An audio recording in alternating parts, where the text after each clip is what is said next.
that field lines are, ठीक है, properties of electric field lines. तो सबसे पहली प्रॉपर्टी तो ये है कि electric field lines never intersect each other. सबसे पहली क्या है, that electric field lines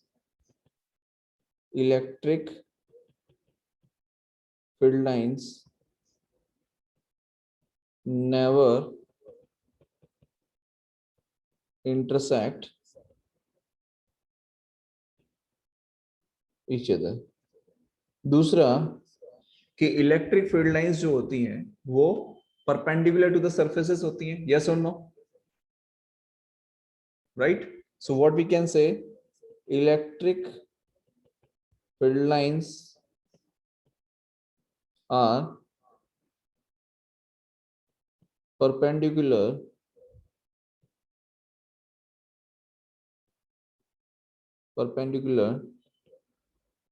to the surface।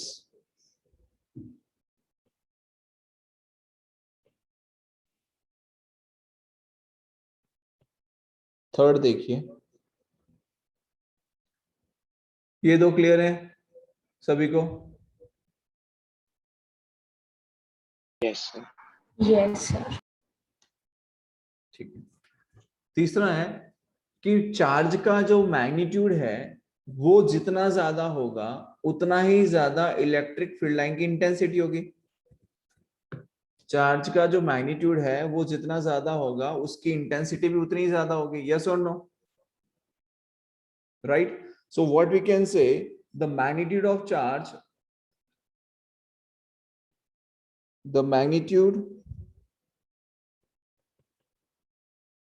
the magnitude of charge and the field lines and the electric field lines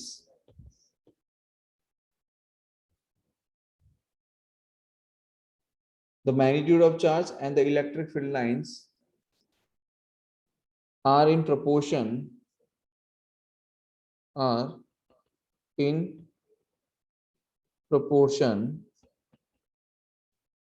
proportion in which way, as the magnitude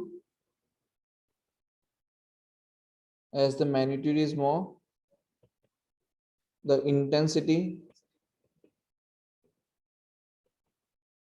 of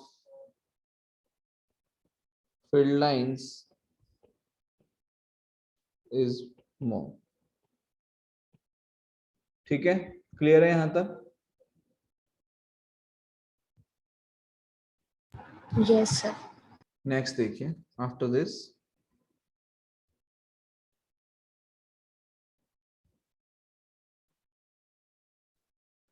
चलिए देखिए next है, यहां तक clear है?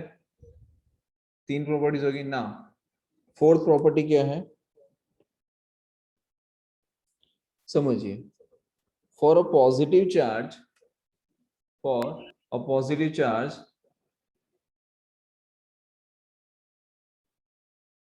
Field lines is radially outwards.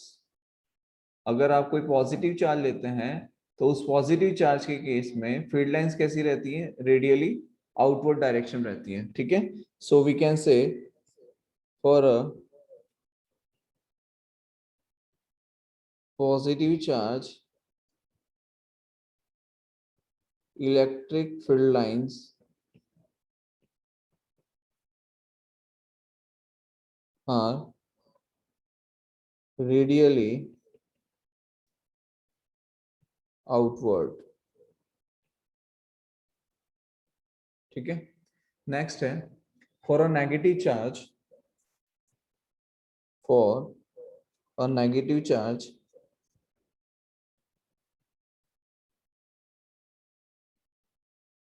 electric field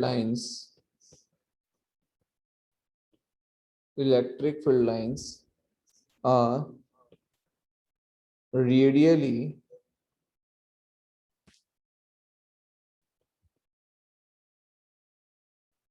inwards। यहां तक clear है? Yes sir. कोई डाउट है यहां तक किसी को? No sir. पक्का? Yes, sir. ठीक है, अब नेक्स्ट है for the field lines either start or end at infinity always take a point charge। मतलब कि अगर आपने फील्ड लाइंस इंफिनिटी से स्टार्ट हो रही है या इंफिनिटी एंड हो रही है, तो उस केस के अंदर हमें जो फील्ड लाइन मिल रही होगी वो किसकी वजह से मिल रही होगी? सिंगल चार्ज की वजह से मिल रही होगी। ठीक है, so we can say for the field lines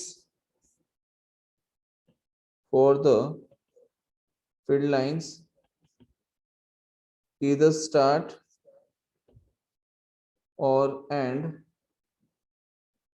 at infinity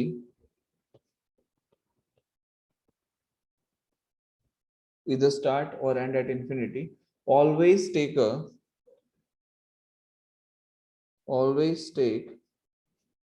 point charge। अब ये जो पॉइंट चार्ज भी हम ले रहे हैं, that point charge should be single, मतलब we can say single charge must be used. What we can say? Single charge must be used. बोलो, यहां तक समझ में आया?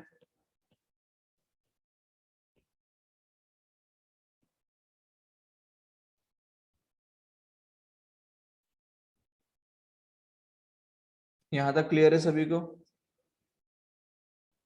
Yes, sir. For the field lines either start or end at infinity always take a point charge। इसका मतलब ये है कि मान लीजिए यहाँ पर हमने क्या लिया है, एक पॉजिटिव चार्ज लिया है सपोज यहाँ पर हमने, ठीक है, और ये पॉजिटिव चार्ज की जो इलेक्ट्रिक फील्ड लाइंस हैं वो कहाँ जाती हैं? रेडियली आउटवर्ड जाती हैं, समथिंग लाइक दिस।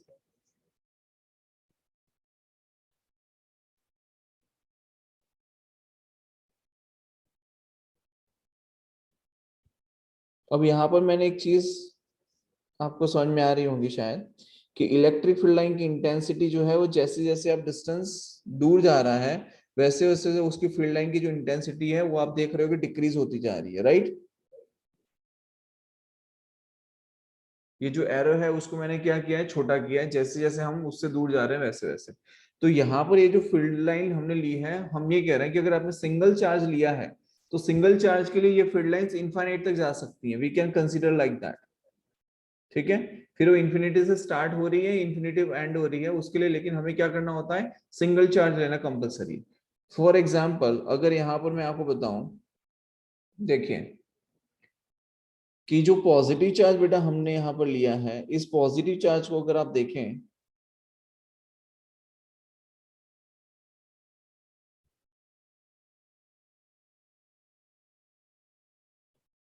यहाँ पर ये जो पॉजिटिव चार्ज आपको दिख रहा है, इस पॉजिटिव चार्ज की इलेक्ट्रिक फील्ड लाइन कहाँ जा रही है? रेडियली आउटवर्ड जा रही है, यस और नो?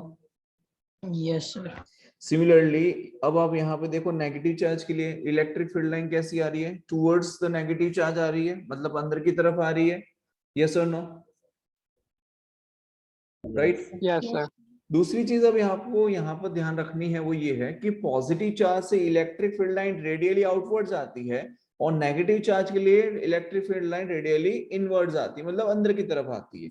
अगर दोनों चार्जेस को पास में रखें, पॉजिटिव और नेगेटिव अगर आप दोनों को पास में रखें तो क्या होता है? देखो फॉर एग्जाम्पल ये पॉजिटिव और ये नेगेटिव अगर मैं इसको जोड़ूं तो ऐसे जुड़ जाएगा ये? बोलो, ऐसा पॉसिबल है या नहीं है? Yes, sir. क्योंकि पॉजिटिव से तो बाहर निकला और नेगेटिव के लिए क्या दिख रहा है आपको? अंदर की तरफ आता हुआ दिख रहा है, यस और no?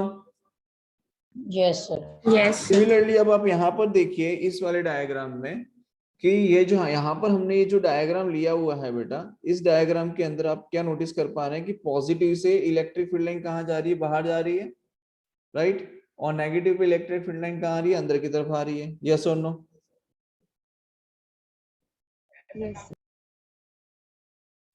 I am talking about this one. ठीक है, अब आप देखिए यहाँ पे इलेक्ट्रिक फील्ड लाइन कैसी जा रही है? बाहर जा रही है, और नेगेटिव के लिए कहाँ आ रही है? अंदर आ रही है। राइट। सिमिलरली यहाँ पर भी पॉजिटिव से निकल के नेगेटिव, पॉजिटिव से निकल के नेगेटिव, पॉजिटिव से निकल के नेगेटिव, यस और नो। और आप यहाँ पे देखो पॉजिटिव के केस में क्या होती है, electric field line radially outwards है, तो यहाँ पर आप देखिए ये देखो ये रेडियली आउटवर्ड जाती दिख रही है, यस और नो। और ये नेगेटिव के लिए देखिए अंदर की तरफ आती हुई दिख रही है। बोलो क्लियर है यहाँ तक? Yes, sir. पक्का? पक्का समझ में Yes, sir. आया कि नहीं आया? चलिए, तो ये यहां तक क्लियर हो गया। अब यहाँ पर देखिए, यहाँ पर हमारे पास है पॉजिटिव चार्ज है और यहाँ पर हमने नेगेटिव चार्ज लिया हुआ है। तो आप यहाँ पर देख सकते हैं कि electric field line positive to negative की तरफ जा रही है, यस और नो। समझ में आ रहा है? Yes. तो यहाँ पर इलेक्ट्रिक फील्ड लाइन जो है वो कहां से कहां जा रही है, पॉजिटिव टू नेगेटिव की तरफ आपको जाती हुई दिखाई दे रही है। ठीक है। सिंगल चार्ज जो लास्ट वाला स्टेटमेंट आपने देखा उसके अंदर मैंने single charge must be used इसलिए कहा था क्योंकि अगर पॉजिटिव नेगेटिव चार्ज अगर आपने लिया है तो इनफाइनाइट तक तो जा ही नहीं पाएगा, ये तो यहां से यहां पर आके खत्म हो जाएगा। समझ में आ रहा है? दूसरी चीज आप यहाँ पर समझिए कि अब अगर हमारे पास में चार्ज की जो वैल्यू है वो अगर यूनिफॉर्म नहीं है, मतलब मान लीजिए एक चार्ज है जो कि 1 कूलम का है और एक चार्ज है जो 500 कूलम का है, ठीक है, तो दोनों में असिमिलैरिटीज है, दोनों के अंदर क्या है कि दोनों का जो मैग्नीट्यूड है, दोनों के चार्ज की वैल्यू डिफरेंट है। जब दोनों ही चार्ज की वैल्यू डिफरेंट है तो उसकी मैग्नेटिक फील्ड देखिए कुछ इस तरीके से आपको दिखाई दे रही होगी। समझिए यहाँ पर अब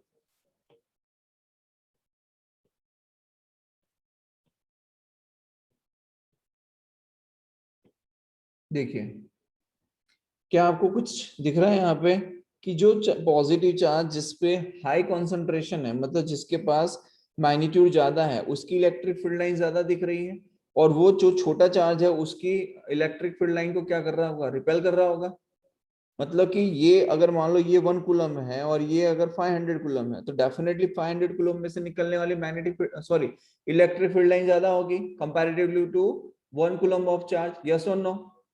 और आप देख सकते हो Yes, sir. ये रेडियली और ये आउटवर्ड जा रही है, ये भी आउटवर्ड जा रही है, लेकिन ये क्या कर रहा है, यहाँ पे रिपल्शन हो रहा है दोनों ही इलेक्ट्रिक फील्ड लाइंस में, यस और नो। Yes, sir. ठीक है। दूसरा यहाँ पर देखो पॉजिटिव और नेगेटिव हमारे पास में दो है यहाँ पर, तो पॉजिटिव और नेगेटिव को आप देखिए पॉजिटिव से निकल के कहाँ जा रहा है, नेगेटिव की तरफ जा रहा है, ये पॉजिटिव से निकल के कहाँ जा रहा है, नेगेटिव की तरफ। और नेगेटिव में आप देखो रेडियली इनवर्ड्स आ रहा है, अंदर की तरफ आ रही है इलेक्ट्रिक फील्ड लाइंस। बोलो अंदर की तरफ आ रही है कि नहीं आ रही? Yes, sir. ठीक है। सिमिलरली आप यहाँ पे देख लो, ये नेगेटिव नेगेटिव और ये पॉजिटिव नेगेटिव, सेम चार्जेस अगर रहेंगे तो रिपल्शन होगा, वो आपको यहाँ पर भी दिख रहा है। और अगर चार्जेस आर नॉट सिमिलर, मतलब कि ऑपोजिट नेचर के चार्जेस अगर हैं, in that case attraction will be there. और अट्रैक्शन के लिए आप यहाँ पे इलेक्ट्रिक फील्ड लाइंस भी देख सकते हो कि किस तरीके से एक दूसरे के पास पहुंच रही है। बोलो यहाँ तक क्लियर है बेटा सभी को? Yes, sir. बताओ यहाँ पे किसी को Yes, कोई डाउट sir. है अभी? Anyone has any yes doubt in sir, वो दिस? इनफाइनाइट वाला एग्जांपल नहीं है, हाँ कौन सा इनफाइनाइट वाला? वो लास्ट 6 पॉइंट था ना सर उसका। वो ये रहा ना बेटा, ये इनफाइनाइट का तो एग्जांपल दिया था मैंने आपको।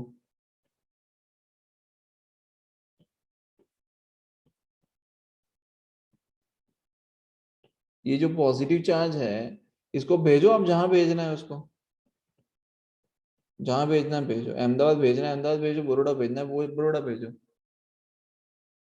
ये इनफाइनाइट का एग्जांपल है, आई बात समझ में? ओके सर, तो इसमें तो 4 और 5 भी आ गए ना पॉइंट्स, मतलब हाँ बिल्कुल बिल्कुल वो बिल्कुल, पॉजिटिव वाला हाँ आउटवर्ड जाता है यस और yes inward. Yes yes yes, वो दोनों पॉइंट्स आ गए।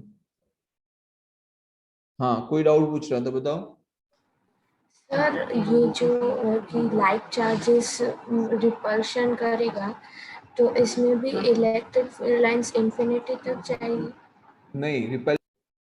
चलिए ये क्वेश्चन देखिए, it's a very much important question, JEE में पूछा गया क्वेश्चन है बेटा।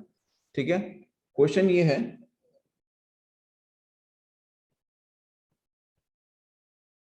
जेई में पूछा गया क्वेश्चन है, a metallic solid sphere is placed in a uniform field, the lines of force follow the path as shown in figure. तो आपके पास ऑप्शन है ए, बी, सी और डी। कौन सा पाथ फॉलो करेगा, ए वाला, बी वाला, सी वाला या डी वाला? Which path it is going to follow when a metallic solid sphere is going to be placed in a uniform electric field? सोचिए और समझिए। देखिए आपका आंसर बिल्कुल सही है बेटा, D is the right answer, but उसका रीजन है वो समझिए। कुछ हद तक आपका बिल्कुल रीजन भी वैलिड है। पहली चीज तो आप समझिए कि ये सॉलिड स्फीयर है which is placed in a uniform electric field. तो जब आप सॉलिड स्फीयर को इलेक्ट्रिक फील्ड के अंदर रखते हैं तो मेटालिक है, that means there will be definitely charge will be there. तो होता क्या है कि जब आपने इसके ऊपर यूनिफॉर्म इलेक्ट्रिक फील्ड अप्लाई की तो एक तरफ नेगेटिव चार्ज आ गया और दूसरी तरफ कौन सा चार्ज आ जाता है, पॉजिटिव चार्ज आ जाता है, कुछ इस तरीके से, राइट। और अंदर की तरफ इलेक्ट्रिक फील्ड क्या हो जाती है, जीरो आ जाती है, बिकॉज चार्ज कहाँ आ जाता है, सरफेस पे आ जाता है। तो इलेक्ट्रिक फील्ड इनसाइड तो जीरो हो गई। दूसरी चीज आप समझिए कि अंदर जीरो है, इसका मतलब कि बी और सी तो पॉसिबल नहीं है, राइट। पॉसिबल कौन कौन सा है, ए या डी। अब ए क्यों नहीं पॉसिबल और डी क्यों पॉसिबल है, तो हमारे पास जो इलेक्ट्रिक फील्ड लाइन की प्रॉपर्टीज है उसमें ये कह रहा है कि जो सरफेस है उससे परपेंडिकुलर होता है, रेडियली आउटवर्ड्स होता है पॉजिटिव के लिए, रेडियली इनवर्ड्स होता है नेगेटिव के लिए। तो विच is satisfied bye D option only.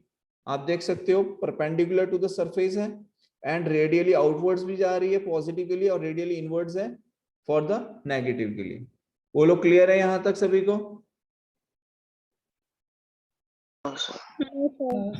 Great. Next देखिए, ये क्वेश्चन भी समझिए, it's very important question and very nice question. ठीक है, आपको क्वेश्चन क्या दिया गया है, that three positive charges of equal value q are placed at the vertex of an equilateral triangle. The resulting line of force should be sketched as in, कौन सा वाला जो है हमें मिलेगा इसमें से, ऑप्शन कौन सा सही है, ए, बी, सी या D? Which option is right? Three positive charges of equal values q are placed at the vertex of an equilateral triangle. मतलब कि इस तरीके से कोई इक्विलेटरल ट्रायंगल हमने कंसीडर किया है। सपोज यहां पर हम ले लेते हैं,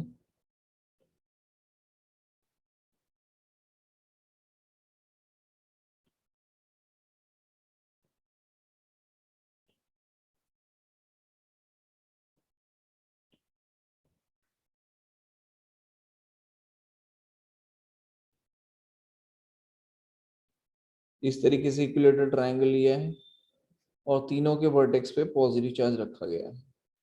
ठीक है, सो इसमें से ए, बी, सी, डी चार ऑप्शन है आपके पास, इसमें से कौन सा इलेक्ट्रिक फील्ड लाइंस को सेटिस्फाइड कर रहा होगा इस इक्विलेटरल ट्रायंगल के लिए, ये आपको आइडेंटिफाई करना है। और ये क्वेश्चन भी बेटा जेई में पूछा गया हुआ क्वेश्चन है। Sir option C. Option C, Yes, yes, sir. Option C. Yes sir, option C. C, ठीक है ठीक है ठीक है। चलिए मुझे बताइए बेटा हेत, ऑप्शन सी क्यों आएगा, why option C? Sir positively charge है इसलिए सर हम्म, रेडियली आउटवर्ड आएगा। ओके। देखो डेफिनेटली ये ए बी और डी ये तीनों पॉसिबल नहीं है। उसके पीछे की रीजन समझिए। पहली चीज तो ये कि पॉजिटिव चार्ज है तो electric field should be radially outwards, पहली story which is satisfied by C. दूसरी स्टोरी है कि electric field line radially outwards तो जा रही है लेकिन इलेक्ट्रिक फील्ड लाइंस ये सर्कुलर लूप जो आपको बनते हुए दिख रहे हैं ना, वो लूप नहीं बनाएगी। ठीक है, तो इसलिए ए, बी या डी पॉसिबल नहीं हो पाएगा।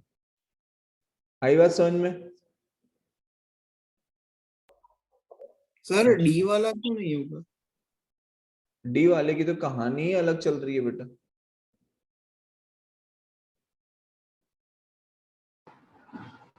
ये तो सर्कुलर लूप बना रहा है ना अंदर।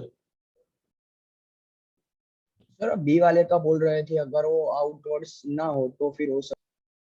ठीक है, so D option is right in this case. Next question देखिए अब, motion of a charge particle in an electric field. ठीक है, अब यहाँ पर कहानी समझिए, बहुत इंटरेस्टिंग कहानी है, बिकॉज यहाँ पर काइनेमेटिक्स भी यूज होने वाली है। ठीक है, तो देखिए बेटा, जैसे पॉजिटिव चार्ज है हमारे पास में, तो पॉजिटिव चार्ज अगर हम लेते हैं और उसको यूनिफॉर्म इलेक्ट्रिक फील्ड के अंदर रखा हुआ है, तो जो फोर्स लग रहा होता है पॉजिटिव चार्ज पे, वो किस डायरेक्शन में लग रहा होता है? इन the direction of electric field लग रहा होता है, यस और नो। और अगर आपने नेगेटिव चार्ज लिया होता है, तो नेगेटिव चार्ज पर इलेक्ट्रिक फील्ड लाइन के ऑपोजिट डायरेक्शन में फोर्स लगता है। बोलो, ये बात समझ में आ रही है?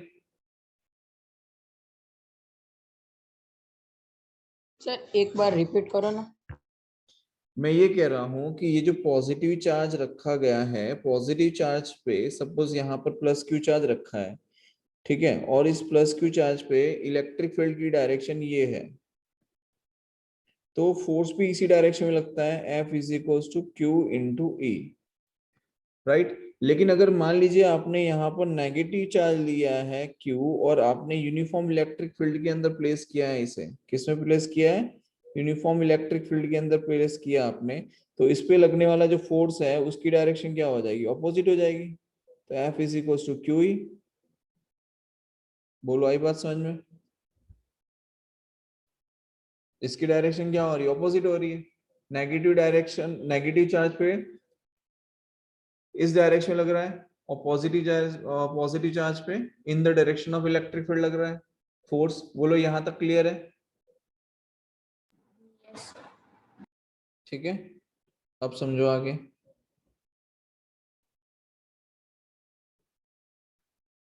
अब मैं ये कह रहा हूं कि बेटा, जब चार्ज पे फोर्स लग रहा है, तो फोर्स कौन सा लग रहा है? इलेक्ट्रोस्टैटिक फोर्स लग रहा है। अच्छा, जब चार्ज एक पॉइंट से दूसरे पॉइंट की तरफ मूव करता है, उस टाइम पे उसके ऊपर क्या लग रहा होता है? F is equal to ma के अकॉर्डिंग फोर्स लग रहा होगा, यस और नो? राइट। तो एक्सेलरेशन को हम क्या लिख सकते हैं? F बाय एम लिख सकते हैं। एक्सेलरेशन को हम क्या लिख सकते हैं? F बाय एम लिख सकते हैं, यस और नो? Yes sir. सो यहाँ पर एक्सेलरेशन को, फोर्स की वैल्यू कितनी है हमारे पास? दोनों में ही फोर्स की वैल्यू तो सेम है, Q into E. We are not talking about the direction right now, we are talking about only and only its magnitude. तो एक्सेलरेशन कितना मिल रहा है? एक्सेलरेशन कितना मिलेगा? F by M. और फोर्स का मैग्नीट्यूड कितना है? तो फोर्स का मैग्नीट्यूड है Q times of E divide by mass m। तो एक्सेलरेशन कितना आ जाएगा? Q E बाय m आ जाएगा, यस और नो? एक्सेलरेशन कितना आ जाएगा? Q E बाय m आएगा, यस और नो? Yes, sir. बोलो, यहां तक कोई डाउट किसी को? No sir. अच्छा, अब हमें ये पता है कि इस पे एक्सेलरेशन जो है वो है Q E by m। Acceleration कितना है? Q E by m। अब हमने यहाँ पर देखो क्या किया है कि यहाँ पर पॉइंट A लिया है, पॉइंट B लिया है। पॉइंट A पे हमने कोई चार्ज Q लिया है जिसके पास मास m है। कितना मास है बेटा? m मास है। और पॉइंट A पे ये जो Q चार्ज हमने लिया है, उसने डिस्प्लेसमेंट S किया है A से लेके B तक। यहां तक कहानी समझ में आई? Yes sir. ठीक है, अब यहाँ पे समझो कि अगर हमें पूछा जाए कि पॉइंट ए से पॉइंट बी पे जब पहुंचा पार्टिकल, तो ए पर हमने चार्ज को रखा और बी पे पार्टिकल पहुंचा, ठीक है, तो उस टाइम पर उसकी वेलोसिटी क्या होगी? तो हम क्या लिख सकते हैं? v is equals to U plus at लिख सकते हैं। अब इनिशियली जो चार्ज है, चार्ज कैसी कंडीशन में है? रेस्ट कंडीशन में है। अगर चार्ज रेस्ट कंडीशन में है तो u क्या हो जाएगा? 0 at t equals to 0 time पर, और v is equals to a into T at t is equals to t time पर। वेलोसिटी हम फाइंड कर रहे हैं, तो वेलोसिटी कितनी आ जाएगी? v इक्वल्स टू at आ जाएगी, जिसमें एक्सेलरेशन कितना है? q e बाय m, और एक्सेलरेशन कितना है? Q E बाय m, और ये क्या है? Time t। टाइम टी कहां से कहां तक के लिए, ए से लेकर बी तक के लिए, तो ये वेलोसिटी आ जाएगी हमारी। ये क्या आ गई, वेलोसिटी आ गई, यस और नो? यस इस तरीके का कोई भी न्यूमेरिकल अगर आपसे पूछा जाए तो आप कैसे करोगे वो मैं आपको बता रहा हूं, मतलब मेथड बता रहा हूं, न्यूमेरिकल सॉल्व नहीं कर रहा हूं अभी, मैं आपको सिर्फ मेथड बता रहा हूं, राइट। अच्छा, मान लीजिए आपसे पूछा जाए कि भाई ए से बी तक का जो डिस्प्लेसमेंट है वो कितना होगा, ठीक है।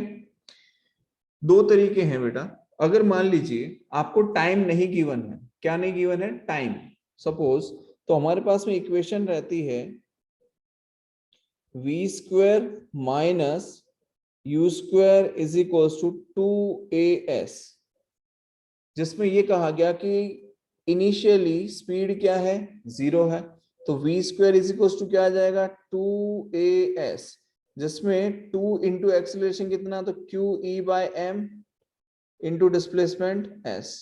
तो जो अब आपको चाहिए आप उसमें से फाइंड आउट कर सकते हो, यस और नो?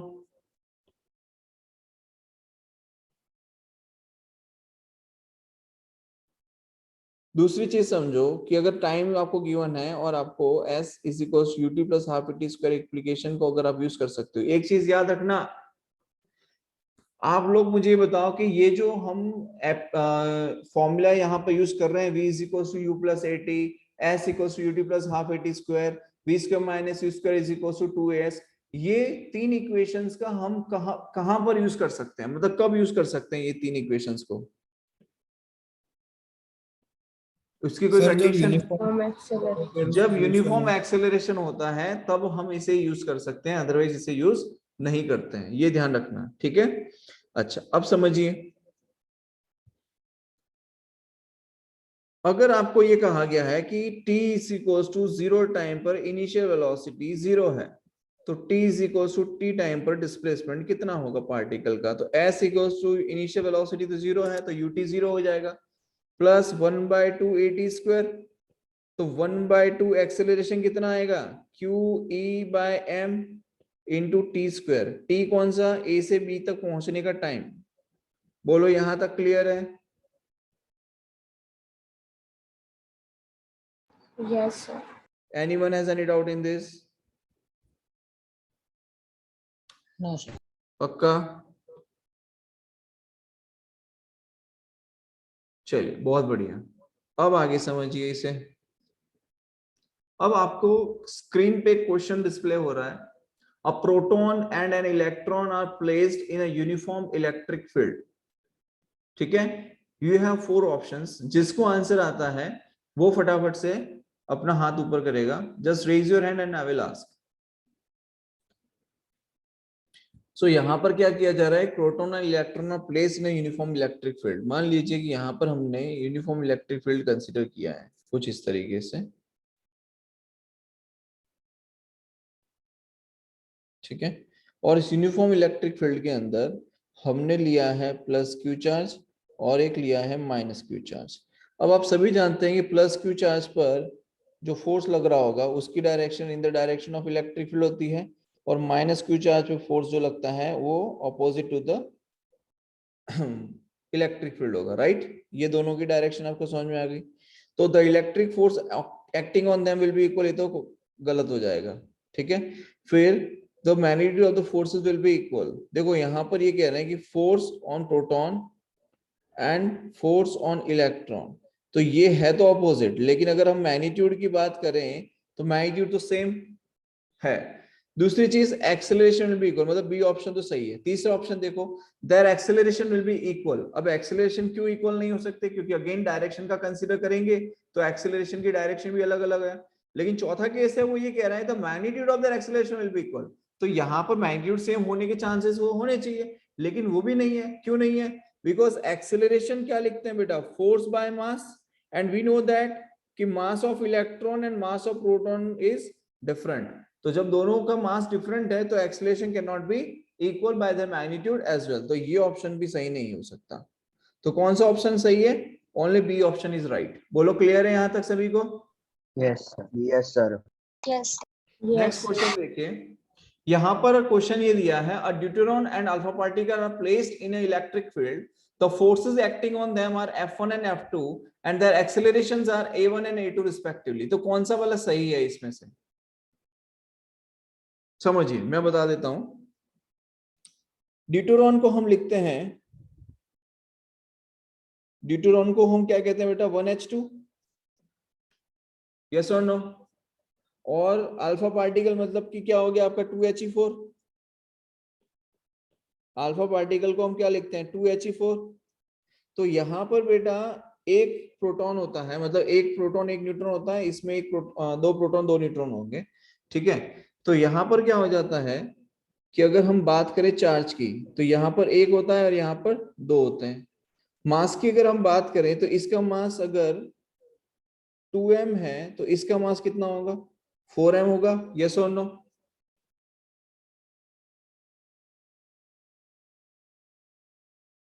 Yes sir.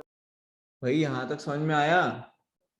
अगर हम फोर्स की बात करें बेटा, ठीक है, अब यहाँ पर चार्ज इसके पास एक है तो यहाँ पर दो है। चार्ज की अगर हम बात करें, अगर हम इसकी कहेंगे ये हमारे पास चार्ज को रिप्रेजेंट कर रहा है ये, ठीक है। तो चार्ज भी आप देखो, इसके पास एक है तो इसके पास दो है, ठीक है। तो क्या हो जाएगा? क्या फोर्स इक्वल हो सकता है? हाँ सर। भाई हमने इलेक्ट्रिक फील्ड रखी, इलेक्ट्रिक फील्ड यूनिफॉर्म है, लेकिन चार्ज क्यू है वो तो अलग अलग है,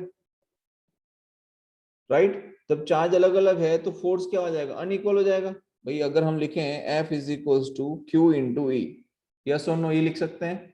हम Q इंटू ई लिख रहे हैं तो एक में आपके पास Q चार्ज है और एक में आपके पास 2Q चार्ज है मान लो। तो आप देख सकते हो कि यहाँ पर ये F1 और ये F2, तो F1 और F2 दोनों क्या है? डिफरेंट हो गए, they are not equal. So we can say F1 is not equals to F2 by the magnitude, yes और नो? Yes, sir. ठीक है। अच्छा, अब बात करें एक्सेलरेशन की, तो एक्सेलरेशन में क्या होगा? क्या एक्सेलरेशन सेम हो सकता है, यस और नो? क्या No, sir. एक्सेलरेशन सेम हो No, सकता है? sir. नहीं हो सकता है। अच्छा चलो देखो, एक्सेलरेशन हो सकता है नहीं हो सकता, देख लेते हैं। सर मास इक्वल नहीं होगा तो कैसे एक्सीलरेशन से? देखो acceleration is equals to F1 by m and acceleration 2 is equals to F2 by, ये m1 ले लेता हूँ, इसको m2 ले लेता हूँ, ठीक है। तो F1 कितना है? F1 हो जाएगा आपका Q इंटू ई, और m1 कितना हो जाएगा? तो 2m हो जाएगा। F2 यहाँ पर कितना हो जाएगा? F2 हो जाएगा 2 times of Q into E, and m2 कितना हो जाएगा? तो 4m हो जाएगा। अब आप देखो ये 2 से 2 गया तो क्या आएगा? Q e बाय 2m आया, ये क्या आया? सेकंड एक्सेलरेशन आया A2, ठीक है। और A1 कितना आया? Q e by 2m। तो क्या A1 is equals to A2 हुआ? क्या A1 is equals to A2 हुआ, यस और नो?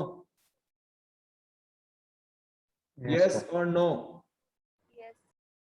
राइट। तो यहाँ पर F1 is not equal to F2 right है, and A1 is equal to A2 ये भी राइट है। इसका मतलब कौन सा ऑप्शन सही है? बी वाला ऑप्शन सही है। बोलो, आई बात समझ में? यस। यहाँ Yes, तक कोई sir. डाउट है बताओ किसी को? नहीं। नेक्स्ट क्वेश्चन देखो, नेक्स्ट क्वेश्चन है, a charge particle of mass m and charge q is released from the rest in a uniform electric field, the kinetic energy of the particle after time t is, ठीक है। क्या पूछा जा रहा है? A charge particle of mass m, एक charge particle है जिसका चार्ज q है, मास m है, and it is release from the rest. Release from the rest मतलब u is equal to 0 in a uniform electric field, then they are asking about the kinetic energy। तो kinetic energy कब पूछी जा रही है? After time t। तो t equals to 0 time पर, t is equals to 0 time पर velocity क्या है? 0, and t is equals to t time पर वेलोसिटी क्या हो सकती है? वो हमें आइडेंटिफाई करना पड़ेगा, ठीक है। अब आपसे पूछा क्या जा रहा है? काइनेटिक एनर्जी पूछा जा रहा है। पहली चीज तो वेलोसिटी क्या होगी? t is equals to t time पे, ये आपको पता होना चाहिए। क्यों पता होना चाहिए? बिकॉज बेटा काइनेटिक एनर्जी का बेसिक फॉर्मूला आप सभी को पता है, दैट इज हाफ mv² होता है। इसका मतलब t is equals to t time, मतलब आफ्टर t टाइम वेलोसिटी कितनी होगी वो आपको पता होना चाहिए। तो after T time velocity is equal to आप लिख सकते हैं v is equal to u plus at। इसमें इनिशियल वेलोसिटी 0 है, एक्सेलरेशन है आपका qe by m into time t। तो वेलोसिटी कितनी आ जाएगी, qe by m into t आ जाएगा, यस और नो? Yes sir. यस तो सर। v की Yes, वैल्यू sir. हम लिख सकते हैं, v की वैल्यू क्या लिख सकते हैं, qe by m into time t। इस वैल्यू को हम यहाँ पर यूटिलाइज कर सकते हैं। तो 1/2 mv स्क्वायर, तो v का स्क्वायर मतलब qe by m into t का होल स्क्वायर। तो क्या हो जाएगा देखो, 1/2 m q square e square t square by m square. ठीक है, तो ये क्या हो जाएगा, ये कैम से एक m कैंसिल आउट, तो q square e square t square bye 2m। ये क्या आ जाएगा, काइनेटिक एनर्जी आ जाएगा। Yes, sir. तो कौन सा ऑप्शन सही दिख रहा है, सी C. ऑप्शन सही दिख रहा है, राइट? Option C. तो ये ऑप्शन आपका सही है। बोलो यहां तक क्लियर है सभी को? यस। पक्का? Yes sir. Yes, sir. चलिए बहुत बढ़िया। नेक्स्ट क्वेश्चन देखिए अब आप। A particle of mass m charge q is thrown at a speed u against a uniform electric field. The distance traveled by it before coming to rest. A particle of mass m charge q is thrown at a speed u against a uniform electric field. Against a uniform electric field मतलब कि ये आपकी electric field है बेटा।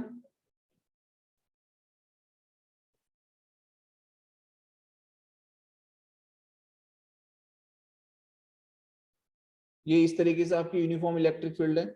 यहाँ पर कोई charge Q लिया है जिसका मास m है और उसको क्या किया जा रहा है, थ्रो किया जा रहा है। थ्रो किस वेलोसिटी से किया जा रहा है, u वेलोसिटी से थ्रो किया जा रहा है। ठीक है, तो जब आप उसे थ्रो करते हैं, जब आप उसे थ्रो करेंगे u वेलोसिटी के साथ में, तो आप एक चीज समझिए कि चार्ज यहां पर है, इलेक्ट्रिक फील्ड यहां है, चार्ज ऐसे जा रहा है। अब चार्ज जो है और ये इलेक्ट्रिक फील्ड है, तो इलेक्ट्रिक फील्ड क्या कर रही होगी, इस चार्ज को रोकने का काम कर रही होगी, मतलब ऑपोजिट डायरेक्शन में फोर्स लगा रही होगा, यस और नो? तो वो Yes, क्या sir. होगा, Yes, रेस्ट sir. कंडीशन में आ जाएगा कुछ टाइम के बाद में।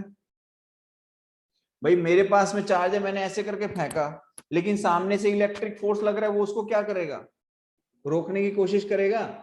तो फेंकने के बाद मतलब उसको थ्रो करने के बाद सर्टेन डिस्टेंस जो उसने ट्रैवल किया होगा, वो डिस्टेंस आपको फाइंड करना है। कि मान लो यहां से थ्रो किया तो किसी कोई पर्टिकुलर डिस्टेंस ट्रैवल किया है s, मान लो पॉइंट a से थ्रो किया, पॉइंट b पे पहुंचा। पॉइंट b पे जब पहुंचा t is equal to t time पर, तो उसकी फाइनल वेलोसिटी क्या हो गई, 0 हो गई। उसकी फाइनल वेलोसिटी Yes, क्या हो sir. गई, 0 हो गई। जब फाइनल वेलोसिटी 0 हो गई तो हम क्या लिख सकते हैं कि v square minus u square is equal to 2as। लिख सकते हैं कि नहीं, अरे लिख Yes. सकते हैं कि नहीं? Yes, sir. यस अब सर। यहां पर आपको कहा जा रहा है कि एक्सेलरेशन देखो क्या होगा। तो एक्सेलरेशन होगा, फॉर एग्जांपल अगर हम देखें acceleration is equal to f by m, तो फोर्स कितना लग रहा है, qe बाय m। अब यहाँ पर एक चीज समझो, ये जो एक्सेलरेशन लग रहा है क्या वो कम हो रहा है कि ज्यादा हो रहा है फेंकने के बाद? ये जो एक्सेलरेशन है वो कम हो रहा है कि ज्यादा हो रहा है? कम हो रहा है। Sir, काम हो कम रहा हो है. रहा है क्यों, क्योंकि ये रिटार्डिंग फोर्स लगा रहा है। कौन सा फोर्स लगा रहा है, रिटार्डिंग। तो एक्सेलरेशन कितना आ जाएगा, QE minus QE by m आ जाएगा एक्सेलरेशन, यस और नो? Yes, sir. एक्सेलरेशन कितना आ जाएगा, माइनस QE बाय m आ जाएगा, यस और नो? यस। यस। ठीक है, अच्छा अब समझो, यहां पर फाइनल वेलोसिटी क्या है, 0 है। एक्सेलरेशन क्या है, माइनस QE बाय m है, राइट। और आपको क्या निकालना है, डिस्प्लेसमेंट निकालना है। तो देखो यहां पर v square minus u square is equal to 2as, जिसमें final velocity 0, initial u given है, 2 times of acceleration minus QE by m into displacement s। ये माइनस से माइनस कैंसिल आउट, आपको निकालना क्या है कि कितना डिस्प्लेसमेंट हुआ होगा, तो क्या आ जाएगा, S इज इक्वल्स टू क्या आएगा बताओ, S is equals to M U square, S is equals to M U square by 2 times of Q into E। क्या ये आंसर आएगा? Yes. तो ये आंसर देखो कौन सा है, सी ऑप्शन है हमारे पास में। बोलो क्लियर है यहां तक? Yes, sir. चलिए ये एक क्वेश्चन है, ये आपका होमवर्क है, ठीक है, ये क्वेश्चन है आपको होमवर्क में करना है। A particle of mass m and charge q is thrown in vertical direction with a velocity v naught in a uniform horizontal electric field A. Assuming the gravity force to be negligible, the equation of the path followed by the particle will be। ये question है, इसका आपको solution निकालना है, and this is going to be your homework। ठीक है बेटा, तो आज की क्लास यहीं पर एंड करेंगे। फाइन।